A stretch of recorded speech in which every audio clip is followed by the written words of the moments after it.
أعوذ بالله من الشيطان الرجيم. بسم الله الرحمن الرحيم. الحمد لله الذي أنزل على عبده الكتاب ولم يجعل له عوجا قيما لينذر بأسا شديدا من لدنه ويبشر المؤمنين الذين يعملون الصالحات أن لهم أجرا حسنا ماكثين فيه أبدا وينذر الذين قالوا اتخذ الله ولدا ما لهم به من علم ولا لآبائهم كبرت كلمة تخرج من أفواههم يقولون إلا كذبا فلعلك باخع نفسك على آثارهم إن لم يؤمنوا بهذا الحديث أسفا إنا جعلنا ما على الأرض زينة لها لنبلوهم أيهم أحسن عملا وإنا لجاعلون ما عليها صعيدا جرزا أم حسبت أن أصحاب الكهف والرقيم كانوا من آياتنا عجبا إذ أوى الفتية إلى الكهف فقالوا ربنا آتنا من لدنك رحمة وهيئ لنا من أمرنا رشدا وضربنا على آذانهم في الكهف سنين عددا ثم بعثناهم لنعلم أي الحزبين أحصى لما لبثوا أمدا نحن نقص عليك نبأهم بالحق إنهم فتية آمنوا بربهم وزدناهم هدى وربطنا على قلوبهم إذ قاموا فقالوا ربنا رب السماوات والأرض لن ندعو من دونه إلها لقد قلنا إذا شططا هؤلاء قومنا اتخذوا من دونه آلهة لولا يأتون عليهم بسلطان بين فمن أظلم ممن افترى على الله كذبا وإذ اعتزلتموهم وما يعبدون إلا الله فأووا إلى الكهف ينشر لكم ربكم من رحمته ويهيئ لكم من أمركم مرفقا وترى الشمس إذا طلعت تزاور عن كهفهم ذات اليمين وإذا غربت تقرضهم ذات الشمال وهم في فجوة منه ذلك من آيات الله من يهد الله فهو المهتد ومن يضلل فلن تجد له وليا مرشدا وتحسبهم أيقاظا وهم رقود ونقلبهم ذات اليمين وذات الشمال وكلبهم باسق ذراعيه بالوصيد لو اطلعت عليهم لوليت منهم فرارا ولملئت منهم رعبا وكذلك بعثناهم ليتساءلوا بينهم قال قائل منهم كم لبثتم قالوا لبثنا يوما أو بعض يوم قالوا ربكم أعلم بما لبثتم فابعثوا أحدكم بورقكم هذه إلى المدينة فلينظر أيها أزكى طعاما فليأتكم برزق منه وليتلطف ولا يشعرن بكم أحدا إنهم إن يظهروا عليكم يرجموكم أو يعيدوكم في ملتهم ولن تفلحوا إذا أبدا وكذلك أعثرنا عليهم ليعلموا أن وعد الله حق وأن الساعة لا ريب فيها إذ يتنازعون بينهم أمرهم فقالوا بنوا عليهم بنيانا ربهم أعلم بهم قال الذين غلبوا على أمرهم لنتخذن عليهم مسجدا سيقولون ثلاثة رابعهم كلبهم ويقولون خمسة سادسهم كلبهم رجما بالغيب ويقولون سبعة وثامنهم كلبهم قل ربي أعلم بعدتهم ما يعلمهم إلا قليل فلا تمار فيهم إلا مراء ظاهرا ولا تستفت فيهم منهم أحدا ولا تقولن لشيء إني فاعل ذلك غدا إلا أن يشاء الله واذكر ربك إذا نسيت وقل عسى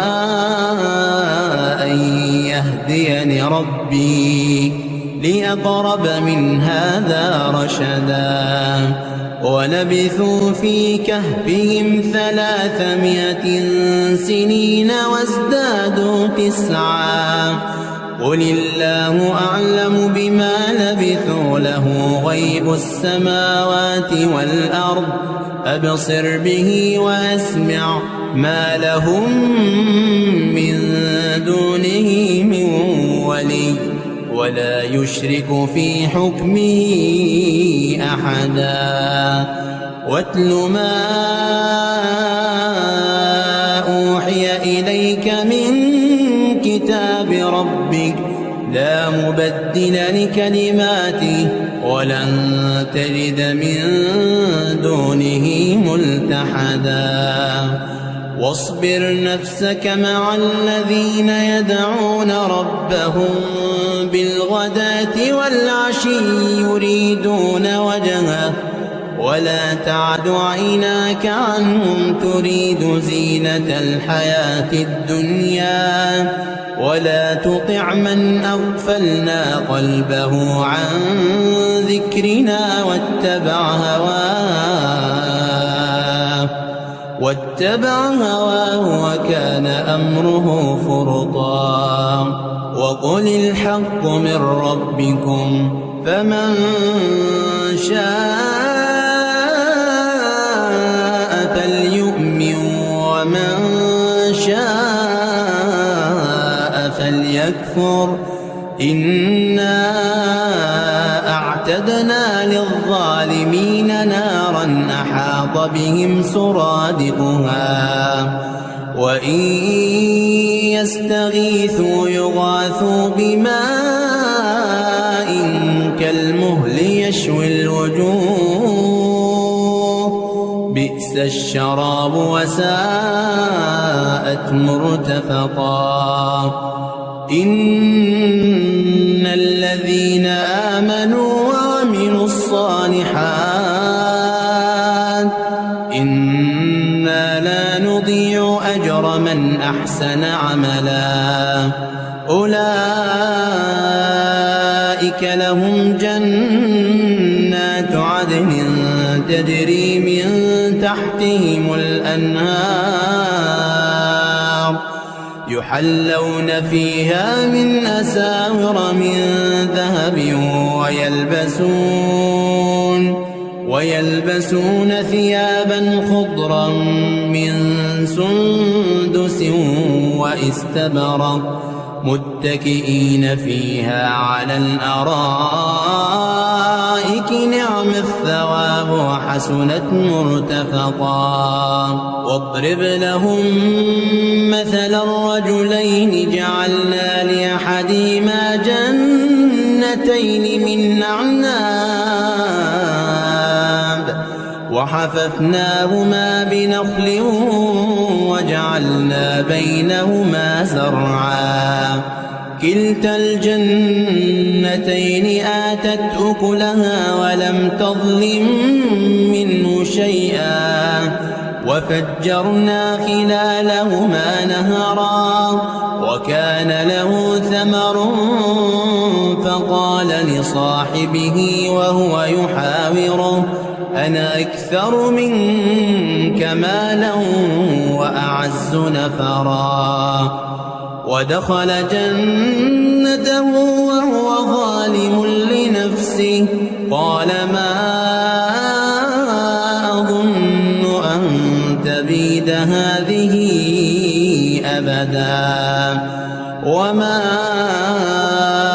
أظن الساعة قائمة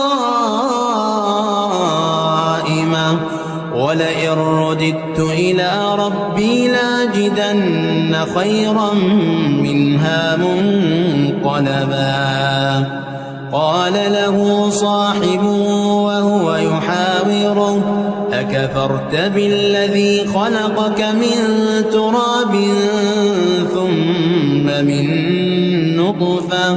ثم سواك رجلا لكن هو الله ربي ولا أشرك بربي أحدا ولولا إذ دخلت جنتك قلت ما شاء الله لا قوة إلا بالله إن ترني أنا أقل منك مالا وولدا فعسى ربي أن يؤتيني خيرا من جنتك ويرسل عليها حسبانا من السماء فتصبح صعيدا زلقا أو يصبح ماؤها غورا فلن تستطيع له طلبا وأحيط بثمره فأصبح يقلب كفيه على ما ففسق فيها وهي خاوية على عروشها ويقول يا ليتني لم أشرك بربي أحدا ولم تكن له فئة ينصرونه من دون الله وما كان منتصرا هنالك الولاية لله الحق هو خير ثوابا وخير عقبا واضرب لهم مثل الحياة الدنيا كماء إن أنزلناه من السماء فاختلط به نبات الأرض فأصبح هشيما تذروه الرياح وكان الله على كل شيء مقتدرا المال والبنون زينة الحياة الدنيا والباقيات الصالحات خير عند ربك ثوابا وخير أملا ويوم نسير الجبال وترى الأرض بارزة وحشرناهم فلم نغادر منهم أحدا وعرضوا على ربك صفا لقد جئتمونا كما خلقناكم أول مرة بل زعمتم أن لن نجعل لكم موعدا ووضع الكتاب فترى المجرمين مشفقين مما فيه ويقولون يا ويلتنا ما لهذا الكتاب لا يغادر صغيرة ولا كبيرة إلا أحصاها ووجدوا ما عملوا حاضرا ولا يظلم ربك أحدا وإذ قلنا للملائكة اسجدوا لآدم فسجدوا إلا إبليس كان من الجن ففسق عن أمر ربه أفتتخذونه وذريته أولياء من دوني وهم لكم عدو بئس للظالمين بدلا ما أشهدتهم خلق السماوات والأرض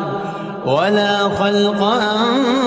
أنفسهم وما كنت متخذ المضلين عضدا ويوم يقول نادوا شركائي الذين زعمتم فدعوهم فلم يستجيبوا لهم وجعلنا بينهم موبقا ورأى المجرمون النار فظنوا أنهم مواقعوها ولم يجدوا عنها مصرفا ولقد صرفنا في هذا القرآن للناس من كل مثل وكان الإنسان أكثر شيء جدلا وما منع الناس أن يؤمنوا إذ جاءهم الهدى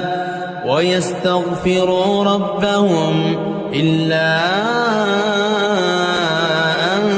تأتيهم سنة الأولين أو يأتيهم العذاب قبلا وما نرسل المرسلين إلا مبشرين ومنذرين ويجادل الذين كفروا بالباطل ليدحضوا به الحق واتخذوا آياتي آياتي وما أنذروا هزوا ومن أظلم ممن ذكر بآيات ربه فأعرض عنها ونسي ما قدمت يداه إنا جعلنا على قلوبهم أكنة أن يفقهوه وفي آذانهم وقرا وإن تدعوهم إلى الهدى فلن يهتدوا إذا أبدا وربك الغفور ذو الرحمة لو يؤاخذهم بما كسبوا لعجل لهم العذاب بل لهم موعد لن يجدوا من دونه موئلا وتلك القرى أهلكناهم لما ظلموا وجعلنا لمهلكهم موعدا وإذ قال موسى لفتاه لا أبرح حتى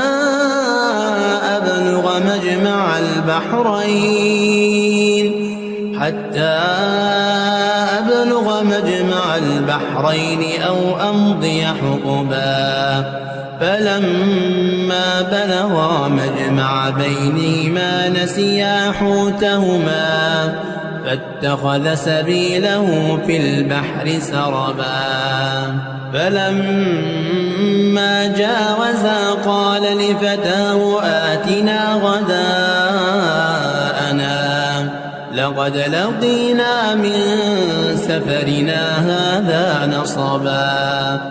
قال أرأيت إذ ذوينا إلى الصخرة فإني نسيت الحوت وما أنسانيه إلا الشيطان أن أذكره واتخذ سبيله في البحر عجبا قال ذلك ما كنا نبغ فارتدا على آثارهما قصصا فوجدا عبدا من عبادنا آتيناه رحمة من عندنا وعلمناه من لدنا علما قال له موسى هل أتبعك على أن تعلمني مما علمت رشدا قال إنك لن تستطيع معي صبرا وكيف تصبر على ما لم تحط به خبرا قال ستجدني إن شاء الله صابرا ولا أعصي لك أمرا قال فإن اتبعتني فلا تسألني عن شيء حتى أحدث لك منه ذكرا فانطلقا حتى إذا ركبا في السفينة خرقها قال أخرقتها لتغرق أهلها لقد جئت شيئا إمرا قال ألم أقل إنك لن تستطيع معي صبرا قال لا تؤاخذني بما نسيت ولا ترهقني من أمري عسرا فانطلقا حتى إذا لقيا غلاما فقتله قال قتلت نفسا زكية بغير نفس لقد جئت شيئا نكرا قال ألم أقل لك إنك لن تستطيع معي صبرا قال إن سألتك عن شيء بعدها فلا تصاحبني قد بلغت من لدني عذرا. فانطلقا حتى إذا أتيا أهل قرية استطعما أهلها فأبوا أن يضيفوهما فوجدا فيها جدارا يريد أن ينقض فأقامه. قال لو شئت لاتخذت عليه أجرا. قال هذا فراق بيني وبينك سأنبئك بتأويل ما لم تستطع عليه صبرا. أما السفينة فكانت لمساكين يعملون في البحر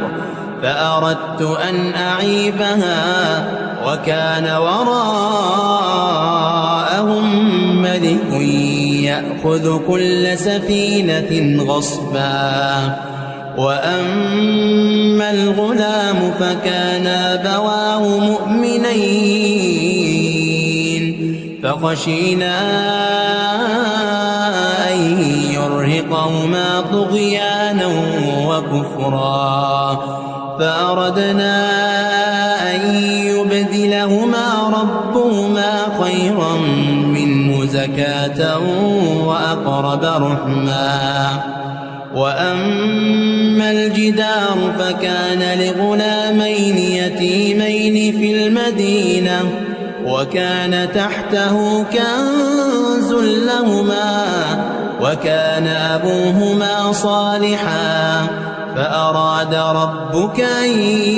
يبلغا أشدهما ويستخرجا كنزهما رحمة من ربك وما فعلته عن أمري ذلك تأويل ما لم تسطع عليه صبرا. ويسألونك عن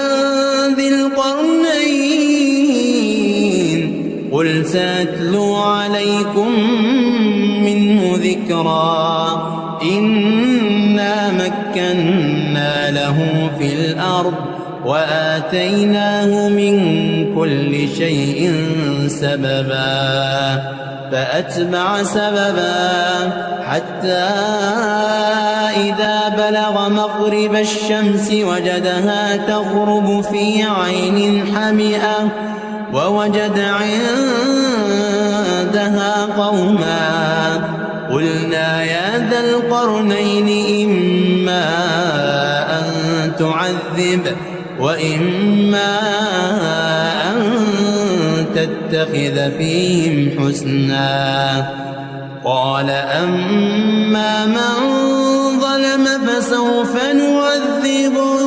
ثم يرد إلى ربه فيعذبه عذابا نكرا. وأما من آمن وعمل صالحا فله جزاء الحسنى وسنقول له من أمرنا يسرا. ثم أتبع سببا حتى إذا بلغ مطلع الشمس وجدها تطلع على قوم لم نجعل لهم من دونها سترا. كذلك وقد أحطنا بما لديه خبرا. ثم أتبع سببا حتى إذا بلغ بين السدين وجد من دونهما قوما لا يكادون يفقهون قولا. قالوا يا ذا القرنين إن يأجوج ومأجوج مفسدون في الأرض فهل نجعل لك خرجا على أن تجعل بيننا وبينهم سدا. قال ما مكنني فيه ربي خير فأعينوني بقوة أجعل بينكم وبينهم ردما آتوني زبر الحديد حتى إذا ساوى بين الصدفين قال انفخوا حتى إذا جعله نارا قال آتوني أفرغ عليه قطرا فما استطاعوا أن يظهروا وما استطاعوا له نقبا قال هذا رحمة من ربي فإذا جاء وعد ربي جعله دكاء وكان وعد ربي حقا وتركنا بعضهم يومئذ يموج في بعض ونفخ بالصور فجمعناهم جمعا وعرضنا جهنم يومئذ للكافرين عرضا الذين كانت أعينهم في غطاء عن ذكري وكانوا لا يستطيعون سمعا